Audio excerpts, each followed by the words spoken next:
29절의 말씀으로 언약하시는 하나님, 언약하신 하나님이란 제목으로 오늘 말씀을 나누고자 합니다.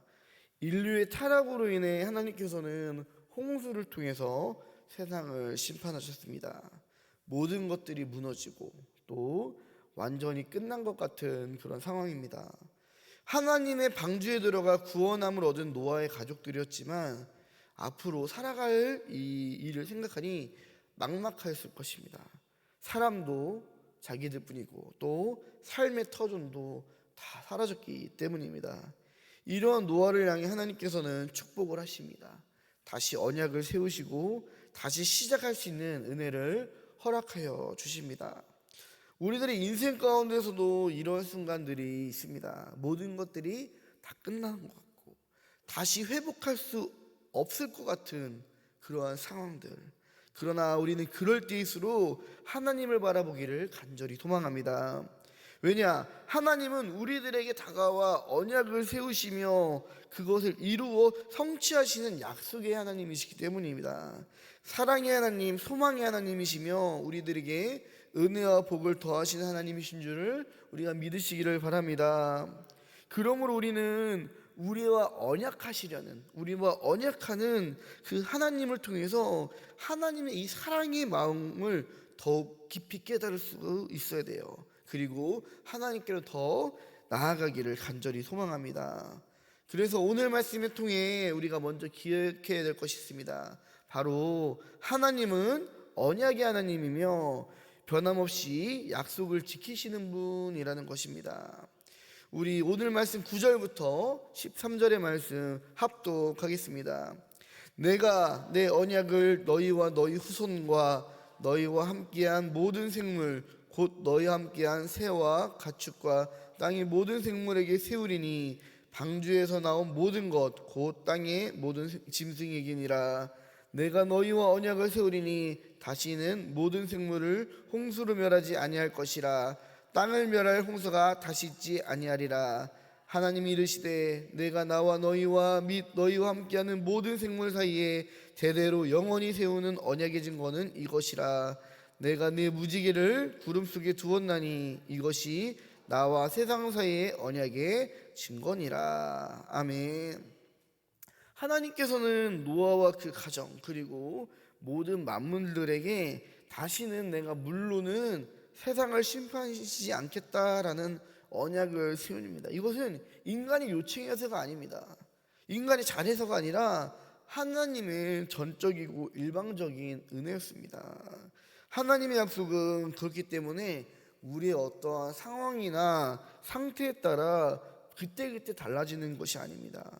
우리는 연약해서 자주 흔들리고 넘어집니다. 오늘 은혜를 받아도 돌아서면은 우린 넘어질 때가 있습니다. 또 결단했다가도 다시 넘어지는 것이 바로 우리들의 모습입니다. 그럼에도 불구하고 우리가 다시 일어날 수 있는 이유가 있습니다.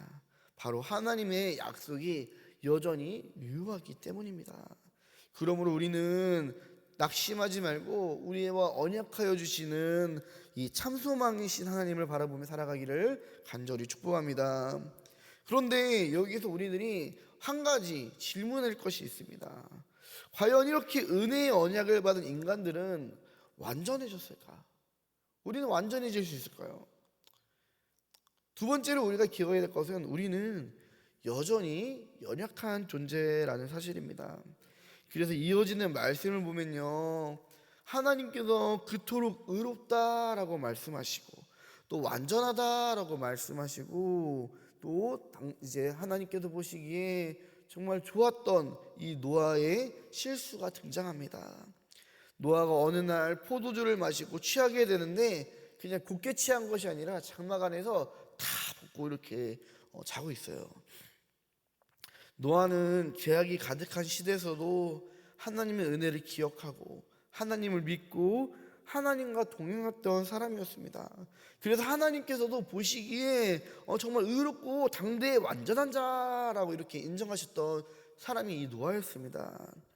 그래서 하나님께서는 이 노아를 지명해서 직접 반주를 만들어 지시하셨었고 그 말씀을 준행했던 노아는 역시 이 구원의 방주 안에 들어가게 되었습니다.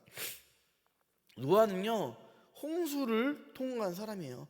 하나님께서 지명하셔서 구원으로 이끌 만큼 하나님 보시기에 너무도 사랑스러웠던 그런 사람이었습니다.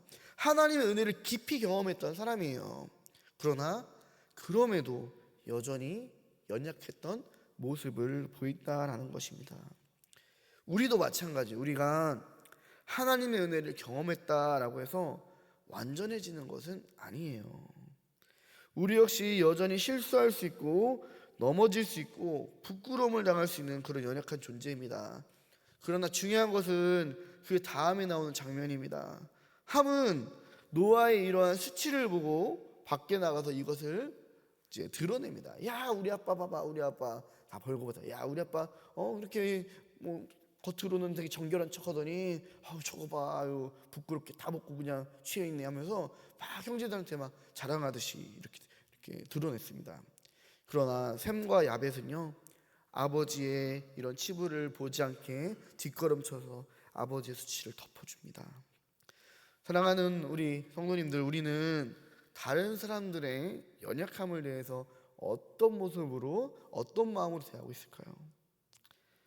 그런데 중요한 것은요, 이 사랑으로 덮는다, 사랑으로 용서한다라는 것은요, 무조건 침묵하며 무조건 덮어주는 것만을 의미하지 않는다라는 거예요. 때로는 그 사람이 돌이킬 수 있도록 사랑으로 권면할 수가 있어야 됩니다. 중요한 것은요, 우리들의 마음과 목적이 정죄냐 아니면 회복을 위한 것이냐라는 거예요. 또한 사랑이라는 이름으로 우리들이 남에게 함부로 용서와 사랑을 강요하는 것은요, 그 피해를 입은 사람에게 또 다른 상처가 될 수 있어요. 그래서 우리가 하나님의 말씀을요, 잘 분별해야 돼요. 오늘날 우리 많은 기독교인들이요, 야, 하나님이 사랑하라고 하셨잖아, 야, 하나님이 용서하라고 했잖아 하면서 내가 용서하지 못한 나랑 아무런 상관없는 그런 일들에 대해서 정말로 아파하고 있는 사람에게 말을 쉽게 던질 수가 있어요. 야, 하나님이 용서라고 했는데 왜 용서 못하고 있냐? 야, 너 하나님이 사랑하라고 했잖아, 너 왜 사랑 못해? 하면서 나와 상관없는 일이라고 너무 쉽게 말할 때가 너무 있다라는 거예요.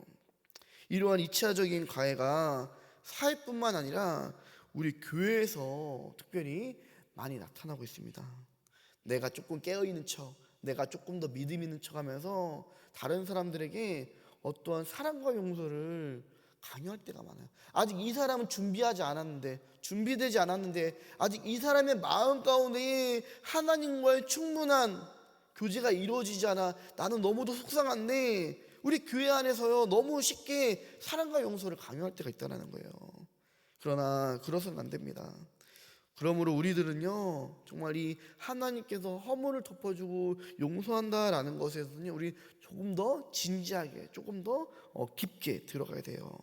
중요한 것은요, 나에 향해서 나의 연약함을 인정하고 또 다른 사람의 연약함을 인정하며 또 그 모든 것들이 오직 하나님께 영광이 될 수 있도록 하나님의 뜻과 지혜를 구할 줄 알아야 된다라는 것입니다. 그래서요, 늘 기도와 말씀으로 분별해야 되는 거예요. 내가 지금 이 사람의 허물을 덮어주는 것이 우리 공동체와 우리 가정과 하나님께 유익이 되는 것인가? 내가 이 사랑과 허물을 덮어주는 것이 우리 공동체 안에서 어떠한 상처가 되고 또 하나님의 영광을 가리는 일이 되는가? 우리 이것을 잘 분별해야 돼요. 그래서 특별히 그 모든 것들이 서로에게 이제 살리는 것, 서로를 회복시키신 것, 누구를 살리려고 용서를 하라고 강요했는데 정작 그 피해를 당한 사람, 속상한 사람의 마음은 더 죽어가면 안 된다라는 거예요. 하나님의 말씀은요, 늘 살리는 말씀이 되어야 된다라는 것입니다.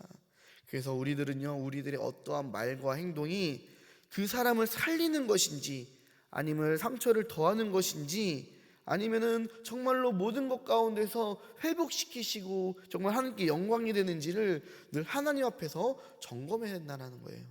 이러한 관점에서 이제 이 세 아들의 모습들이 나타나죠. 함은요, 아버지 노아의 수치를 보고 이제 그것을 이제 드러냅니다. 그러나 셈과 야벳은요, 뒷걸음쳐 아버지의 수치를 덮어줍니다. 이러한 관점이라는 거예요.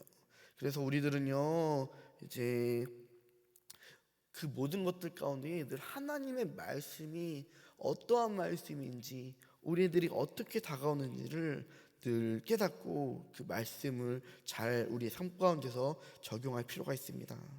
말씀을 정리합니다.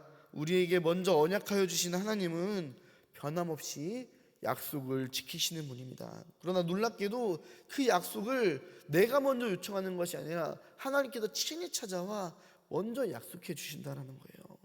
왜냐? 하나님의 목적은요, 우리를 회복시키시기 위함이 있기 때문입니다. 우리도 이런 하나님의 마음을 깨달아야 돼요.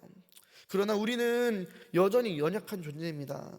그래서 우리는 나 자신을 의지하는 사람이 아니라 하나님의 약속을 붙들고 또 그 말씀에 우리도 붙잡힌 바 된 사람이 되어야 된다는 거예요. 진정한 하나님의 나라와 하나님의 자녀로 회복할 수 있도록 날마다 동행해야 되고, 또 그렇게 할 수 있도록 우리 가정과 공동체 가운데서 우리들이 정말 하나님의 뜻을 따라 회복시킬 수 있어야 된다는 거예요. 회복시키신 거. 그렇기 때문에 다른 사람의 연약함을 대할 때에 정죄의 목적보다는 회복을 위한 사랑으로 반응하는 믿음의 사람이 되어야 될 줄을 믿습니다.